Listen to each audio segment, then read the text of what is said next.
Hello, everyone. Welcome to Backyard Musing, broadcasting live from Apple Valley. I'm Steve. And I'm Scott. Thank you for joining us. If you like what you see, like these segments, keep subscribing. Tell your family, tell your friends, and tell your enemies. And We keep talk commenting. about keep commenting. Yep. We'll take them. All right. So today we're talking about tribalism. We had the stigma of slavery. Then we had Jim Crow. And just as we were progressing with civil rights, right, we came together after the 9/11 attacks in 2001. You remember that? I do. Yeah, that was a great. All came together. Other than that disaster that happened to us, it just showed what kind of a country we really have when things get bad. We had almost eliminated racism. And I asked my wife this. I said, do you remember right around 2001 how we came together and we almost got away from racism? I believe that we were close to eliminating it. Now, people are going to laugh at me, but, I mean, then along comes Obama in 2009, right? He said it's not just black versus white. Don't quote me as he said, but his opinion was it's not just black versus white. It's every minority against white versus white, right? White privilege. The minorities are collective, and that included the marginalized groups too. So all grouped in together against whites, right? White privilege. First it was white privilege, then it was white supremacy, or was it supremacy first? I think supremacy before privilege. Yeah. Why does it have to be like that? Why does one group have to be against another? You know. It doesn't have to. Okay. People were trying to get an edge by identifying with these groups. They wanted to get an edge. Remember, Elizabeth Warren claimed to be Native American to get an edge, right? Get hired, to teach. Rachel Dolezal, remember, she was saying she was black, but her parents came out and said, no, she's white. Yeah. And she was working for the NAACP, and they fired her. Yeah. In Seattle. Yeah. We as a nation started. Not that you can't be white and work for the NAACP, right? I mean, but she lied. I mean, what the heck? So we as a nation started to become more racist from identity politics during Obama, and after in the people going against Trump, identity started to pick apart the Trump administration. Why would people think that they can bond closer to someone based on their skin color rather than their beliefs? So we see this kind of stuff happening in other countries, right? Where they have factions and groups that have paired off, and they don't like each other. They hire their cousins, or they hire their family members, and or the Sunnis and the Shias, the warlords in Somalia, and they've all got their little groups, and they're all trying to overtake and take what the other guy's got. What's the deal with that? What happened to not the color of your skin, but the content of your character? Yeah, Martin Luther King Jr. That was awesome. That was an amazing speech. It was an What amazing happened speech. to it? Personally, me, myself, just and I don't care what color you are. If you believe in Christ, you're my friend, right? If you're conservative, I identify with you.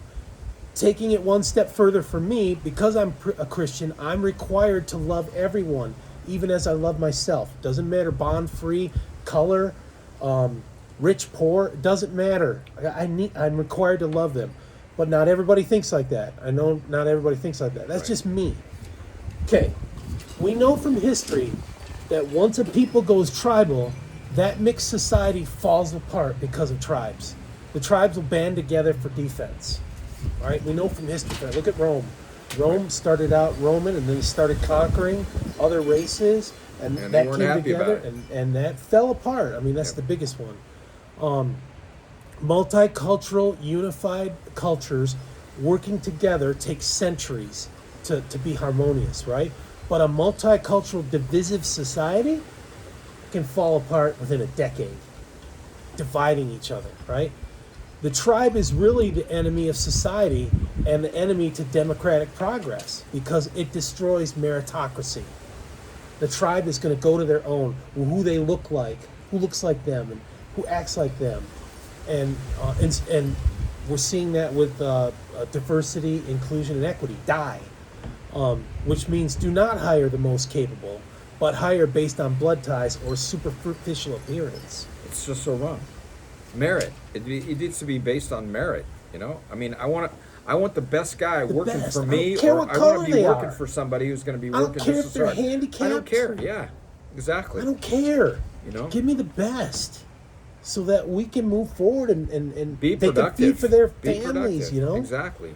the woke movement, started by Obama as a politically correct movement, has really divided our society. And it's not grassroots. It's not from the grass up. It's from the top down. For example, top down, Oprah Winfrey, right? Mega millions, right? But she's pushing. billionaire, yeah. But she's sitting having an interview with Meghan Markle, who's also millions and married to a prince of England, and they're complaining about how it's not fair, right?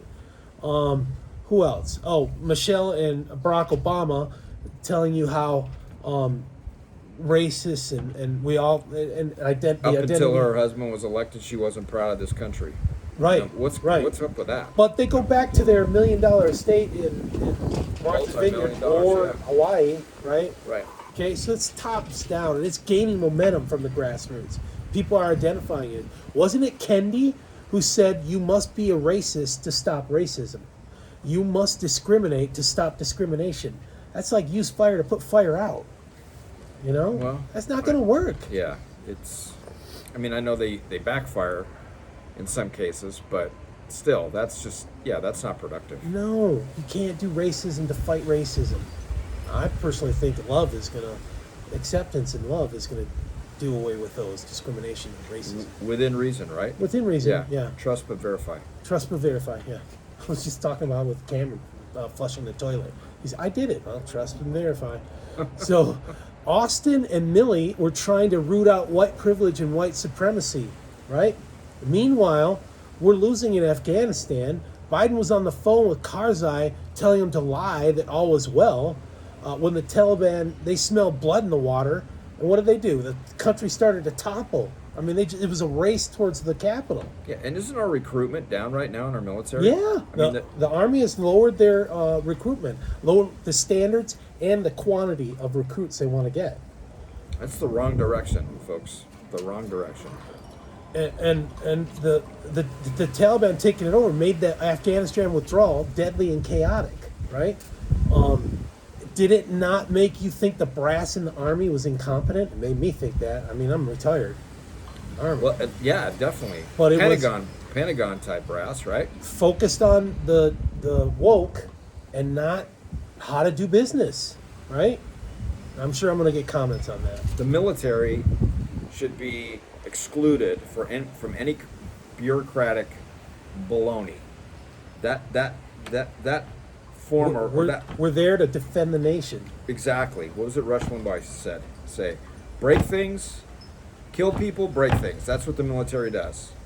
And be a deterrent from other people wanting to come and harm us. And this is.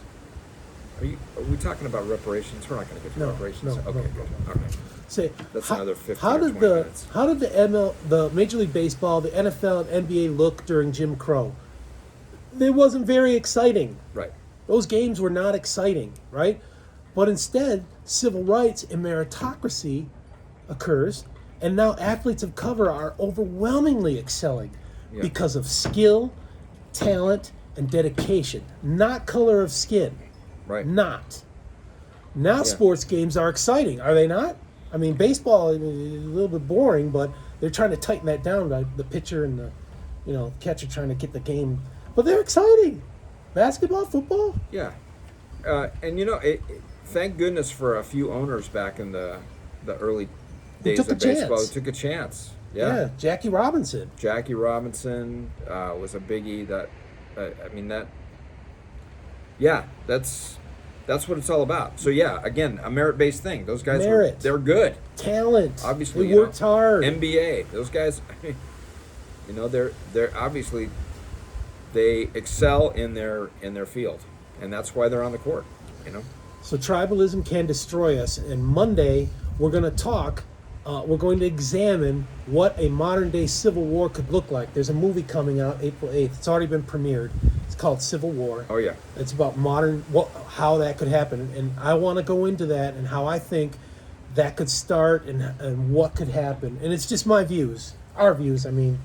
But we're going to talk about that on Monday. I think that's going to be interesting. So stay tuned. Thanks for joining us. If you like it, then subscribe. Tell your family, tell your friends, tell your enemies.